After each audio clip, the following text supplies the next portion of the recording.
Hi,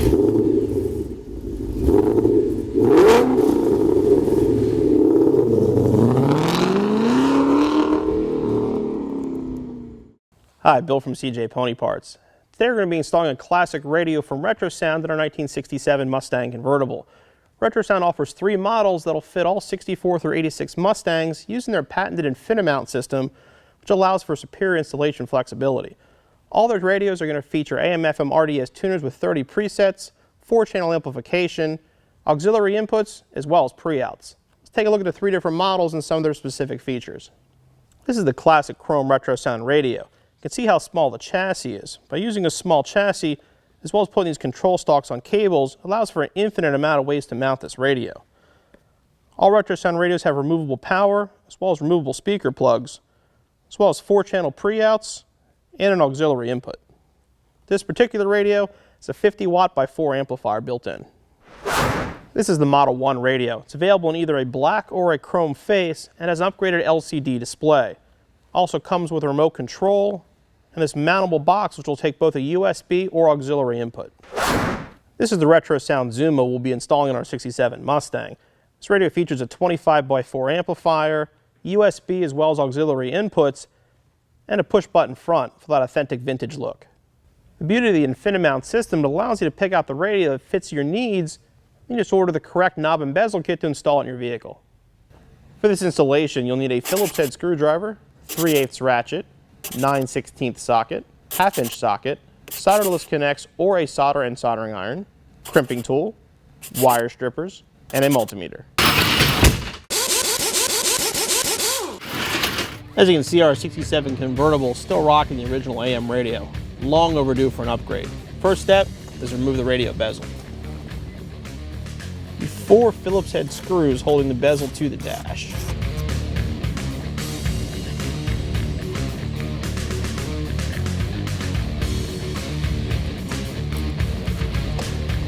It releases the radio from the dash. In our case, it's still attached. You will look underneath.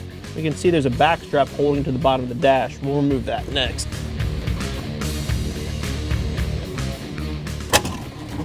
Now our radio will slide out.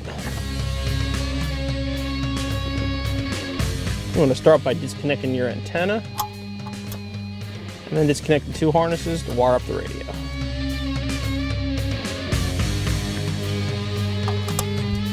Mustang still had the original radio, looked like it was never been touched. It still has the original AM speaker as well. The new RetroSound stereo, the AM speaker is just not going to cut it. So we're going to pull that out and put a stereo speaker in as well. Now check this out.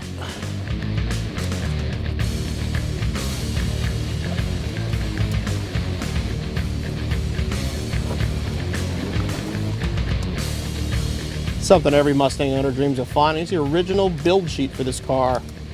Still tied up inside the dash on the original wiring. Wow, check that out. Factory speaker is held in place by 2 nuts you'll have to remove to get it out. You want to hold it in place with the other hand when you loosen the nuts and slide it out. Our dual voice call stereo replacement speaker is going to be a huge improvement over the original paper AM speaker.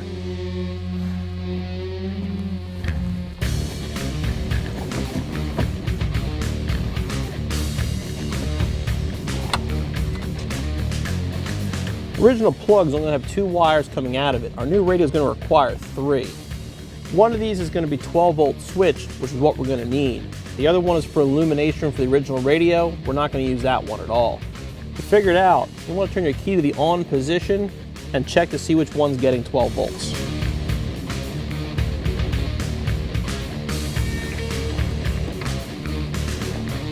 You can see the yellow wire is giving us 12 volts with the key on.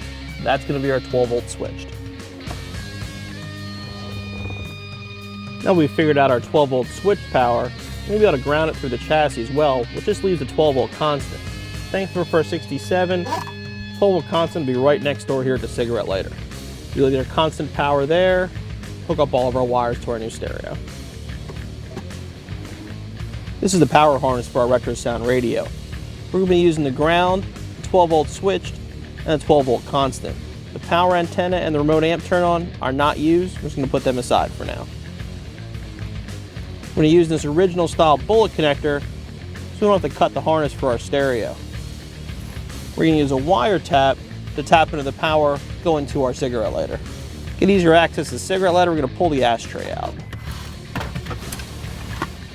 Now that we've found both our 12-volt sources, you want to make sure you disconnect your battery before you tap into any of the wires, particularly the constant lead.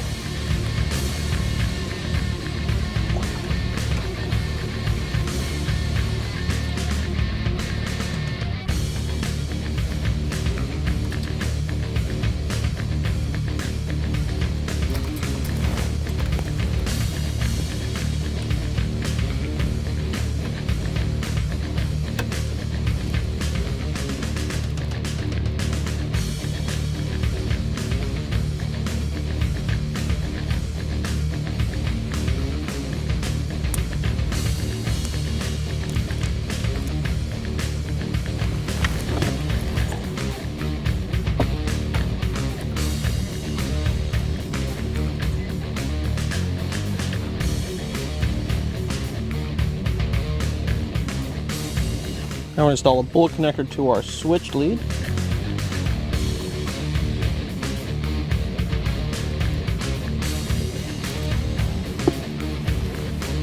Just harness up to the stereo location.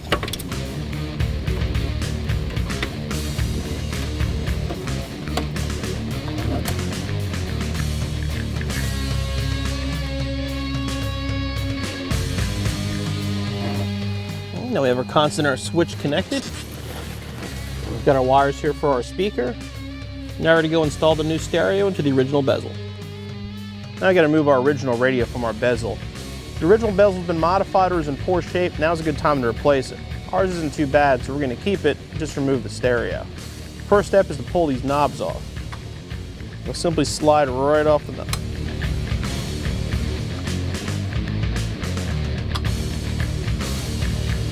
Next, this little plastic retainer has to come off.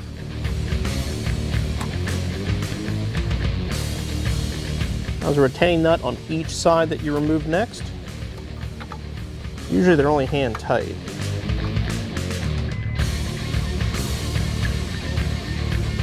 Get them both off, you remove your bezel from your radio. Our next step is to fit our RetroSound radio to the original bezel. Because of the flexibility of their InfiniMount system, it's a decent amount of hardware that comes with it. The first step is to put these brackets onto the side of the radio. The brackets are stamped with right and left to make sure you put it on the correct side. At this point, you'll just want to make it finger tight because we're going to have to adjust it.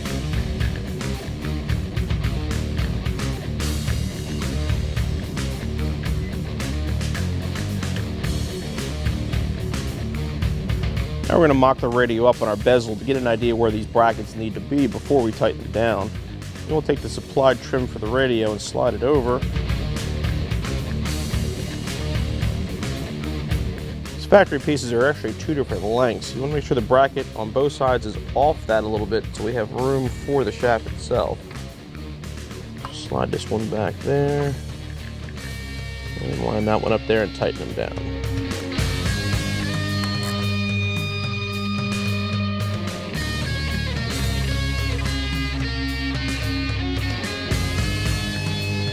Now I can remove it from the bezel, we'll line up the shafts. Next we're going to mount the control shafts to our bracket. First thing you want to do is remove the rubber sleeve they come on for protection and shipping.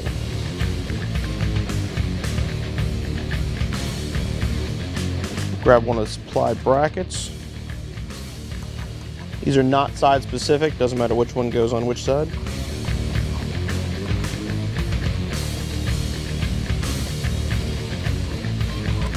Slide the bracket over.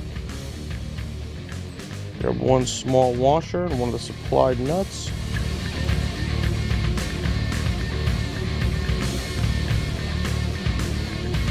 And again, at this point, only finger tight. We're going to once again use the factory bezel to get the proper alignment before we tighten them down. And we're going to line it up with our original bezel again.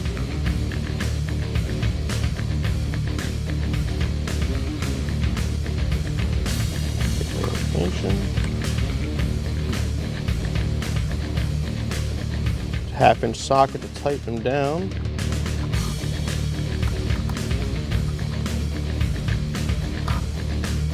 want to double check they're still lined up properly.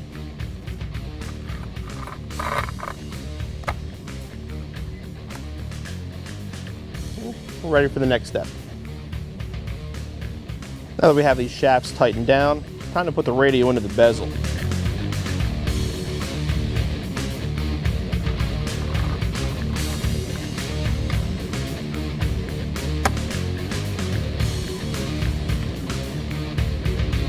Due to the different lengths, one side fits flush, the other side has a gap. To supply additional hardware we're going to use to fill that gap up.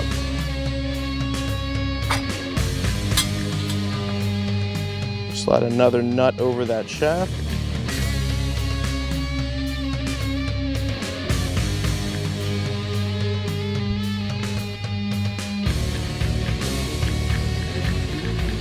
I want to get it lined up so it's just resting on the factory edge of the bezel there. Then we're going to tighten the nuts from the front. Install a large washer on each side.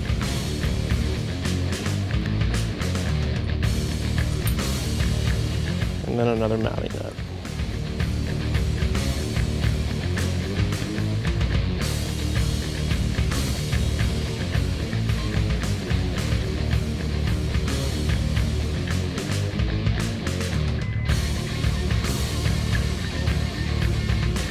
And make sure both sides are nice and snug.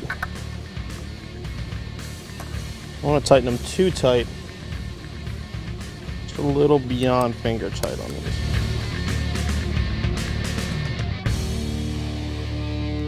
Once you finish attaching the radio to the bezel, make sure the control shafts are plugged to the radio before you put it in the car.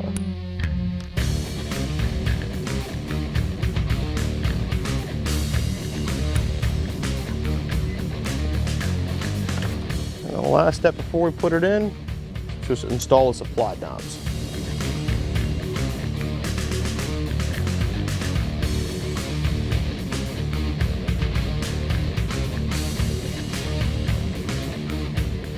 We're ready to reinstall the radio back in our car.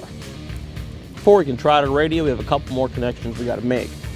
We need to hook the speakers up to the removable speaker harness provided with the radio. We're going to put an additional ground wire on it as well. The factory radio grounds through the chassis. You can do this with a modern radio, but finding a good ground behind the dash is probably a better idea.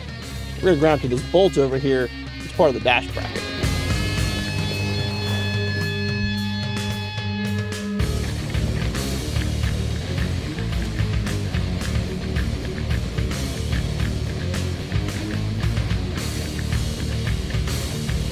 We're going to use these solderless connectors for our speaker wires.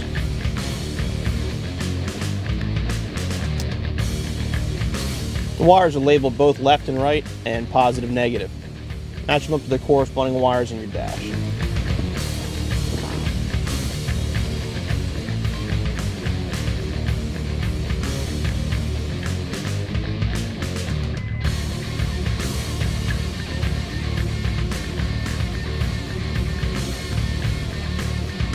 Now that our connections are made, we're ready to try out our new radio. Before we put it back in the dash, we're going to plug everything in, hook our battery back up, and test the radio.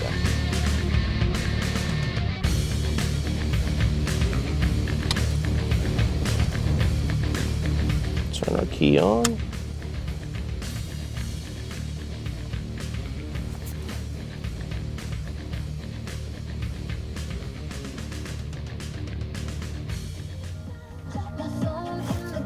There you go. Turn off, just hold this button down. We're ready to bolt it back in the dash.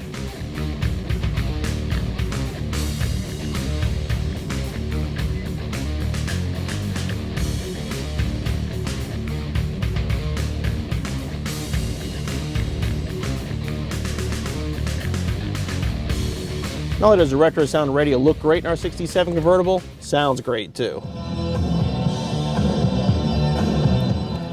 Installation time will be roughly 1 to 2 hours, depending on speakers. Be back on the road cranking the tunes in no time.